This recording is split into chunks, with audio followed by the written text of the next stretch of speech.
നമസ്കാരം.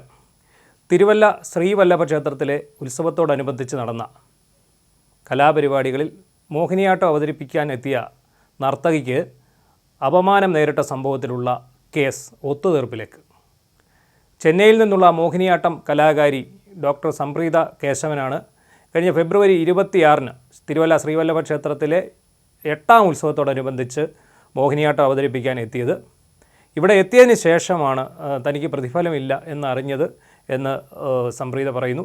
അതിനുശേഷം സംപ്രീത ഈ പരിപാടി വൈകിട്ട് 6:30 തൊട്ട് 29 മിനിറ്റ് പരിപാടി അവതരിപ്പിച്ചു എന്നാണ് പറയുന്നത്.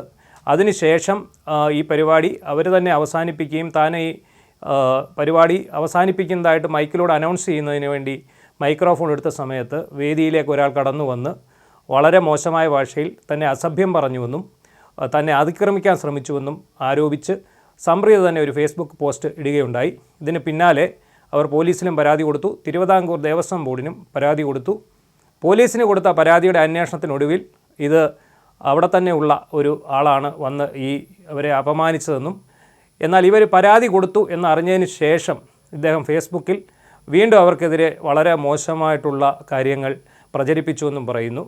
എന്നാൽ പരാതിയുമായി ഗൗരവകരമായി മുന്നോട്ട് പോയ ഡോക്ടർ സംപ്രീത പോലീസിൻ്റെ എല്ലാവിധ സഹായങ്ങളും തനിക്ക് ലഭിച്ചിട്ടുള്ളതായിട്ടും പറയുന്നുണ്ട്. ഇതേ തുടർന്ന് ഇയാൾക്കെതിരെ നടപടി ഉണ്ടാകും എന്ന് ആയപ്പോൾ രാഷ്ട്രീയപരമായ ഇടപെടലുകൾ ചില BJP നേതാക്കൾ ഇടപെട്ട് ഇത് ഒത്തുതീർപ്പിൻ്റെ വഴിയിലേക്ക് കൊണ്ടുവന്നുവെന്നും താൻ ഒരു നിർദ്ദേശം മുന്നോട്ട് വെച്ചുവെന്നുമാണ് സംപ്രീത പറയുന്നത്. തനിക്കെതിരെ വളരെ മോശമായ രീതിയിൽ പെരുമാറിയ ആ വ്യക്തി തന്നോട് മാപ്പ് പറഞ്ഞുകൊണ്ട് സാമൂഹ്യ മാധ്യമങ്ങളിലൂടെ പോസ്റ്റ് ഇടണം എന്നുള്ളതാണ്. ആ മാപ്പ് വളരെ വ്യക്തമായിട്ട് സാമൂഹ്യ മാധ്യമങ്ങളിലൂടെ നൽകണം എന്നാണ് പറഞ്ഞിട്ടുള്ളതെന്നും സംപ്രീത പറയുന്നു. നമസ്കാരം. 26-ാം തീയതിയാണ് ഈ സംഭവം നടന്നത്. തിരുവല്ല ശ്രീവല്ലഭ ക്ഷേത്രത്തിലെ പെർഫോമൻസിനിടയ്ക്ക് വെച്ചാണ് ഈ രഘുനന്ദൻ എന്ന പേരുള്ള ആളും 2-3 പേരും കയറി വന്ന് എടി ബോഡി വാടി എന്നൊക്കെയുള്ള ഭാഷയിൽ സംസാരിക്കുകയും അങ്ങനെ എടി ബോഡി എന്നുള്ള ഭാഷയിൽ സംസാരിക്കരുതെന്ന് ഞാൻ പറയുകയും തുടർന്ന് അടിക്കാൻ കയ്യോങ്ങുകയൊക്കെ ചെയ്യുന്നു. പിന്നീട് എൻ്റെ സുഹൃത്തിനോടുള്ള സംഭാഷണം മധ്യേ തികച്ചും അസഭ്യമൊക്കെ അദ്ദേഹം പറഞ്ഞു എന്നെക്കുറിച്ച്. അപ്പോൾ ഞാനിത് കേസ് കൊടുത്തിരുന്നു മുഖ്യമന്ത്രിയുടെ പേരിലും IG-യിലും പിന്നെ ദേവസ്വം ബോർഡ് പ്രസിഡൻ്റിൻ്റെ പേരിലൊക്കെ.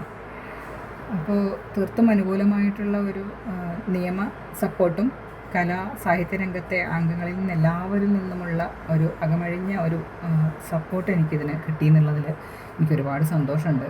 അതിൻ്റെ ഭാഗമായിട്ട് അന്ന് തന്നെ സ്റ്റേഷനിൽ നിന്ന് വിളിച്ച് അന്വേഷിക്കുകയും പുള്ളിയെക്കുറിച്ച് അന്വേഷിക്കുകയൊക്കെ ചെയ്തിരുന്നു.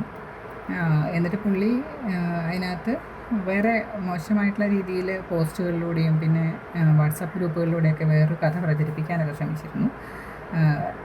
അതിനുശേഷം പിന്നീട് അവർ പാർട്ടി വഴി BJP-യിലെ നിരവധി പേരെ ഉപയോഗിച്ചുകൊണ്ട് നമ്മളോട് സംസാരിക്കാനൊക്കെ ശ്രമിച്ചിരുന്നു. പക്ഷേ ഞാൻ പോലീസിലൂടെ അല്ലാണ്ടൊന്നും അയാളോട് സംസാരിക്കാൻ കൂട്ടാക്കിയിരുന്നില്ല. ഇന്നിപ്പോൾ അതൊരു കോംപ്രമൈസിൻ്റെ ഒരു രീതിയിലേക്ക് ഒരുപാട് പേര് സംസാരിക്കുന്നു. അപ്പോൾ കോംപ്രമൈസ് എന്ന് പറയുന്നത് എൻ്റെ ക്ലോഷേഴ്സ് വെച്ചുകൊണ്ടുള്ളൊരു കോംപ്രമൈസാണ്.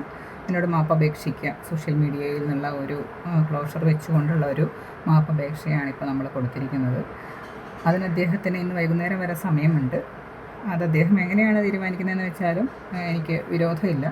അല്ലെങ്കിൽ ഞാൻ പറയുന്ന കാര്യങ്ങൾ എന്നോട് ചെയ്ത അപരാധത്തിന് ഒരു മാപ്പപേക്ഷിക്കുക എന്ന് പറയുന്ന ഒരു സംഗതി അദ്ദേഹം ചെയ്യാൻ തയ്യാറല്ല എന്നുണ്ടെങ്കിൽ ഞാൻ നിയമ നടപടികളുമായിട്ട് മുന്നോട്ട് പോവുക തന്നെ ചെയ്യുന്നുള്ളതാണ് ഇപ്പോഴത്തെ ഒരു അവസ്ഥ.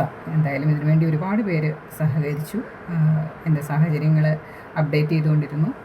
അത്രയും ഒരു ഉന്നത തലത്തിൽ നിന്നുള്ള ഒരു സപ്പോർട്ട് ഇതിന് കിട്ടിയത് കൊണ്ടാണ് എന്നെപ്പോലെ ഒരു സാധാരണക്കാരിക്ക് ഈ ഒരു പ്രശ്നത്തെ ശരിക്കും സർക്കാർ അതിനുവേണ്ടി വളരെ സ്ട്രോങ് ആയിട്ട് എൻ്റെ കൂടെ നിന്നിട്ടുണ്ട്.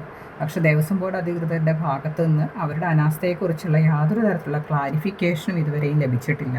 എന്തുകൊണ്ട് അവിടെ ആരുടെയും പ്രസൻസ് ഉണ്ടായിരുന്നില്ല, എന്തുകൊണ്ട് സമയക്രമം പാലിച്ചില്ല, എന്തുകൊണ്ട് ഇങ്ങനെ ഒരു പ്രശ്നം വന്ന ഒരു ആർട്ടിസ്റ്റിനെ വിളിച്ച് ഇത്രയും ദിവസമായിട്ട് നിമിഷം വരെയും സംസാരിക്കുകയോ ഒരു സൊല്യൂഷൻ പറയുകയോ അല്ലെങ്കിൽ എന്തെങ്കിലും തരത്തിലുള്ള ഒരു ആശ്വാസവചനങ്ങളെങ്കിലും അവിടെ നിന്ന് ഉണ്ടായിട്ടില്ല എന്നുള്ളൊരു പ്രോബ്ലം അവിടെ നിലനിൽക്കുക തന്നെ ചെയ്യുന്നു.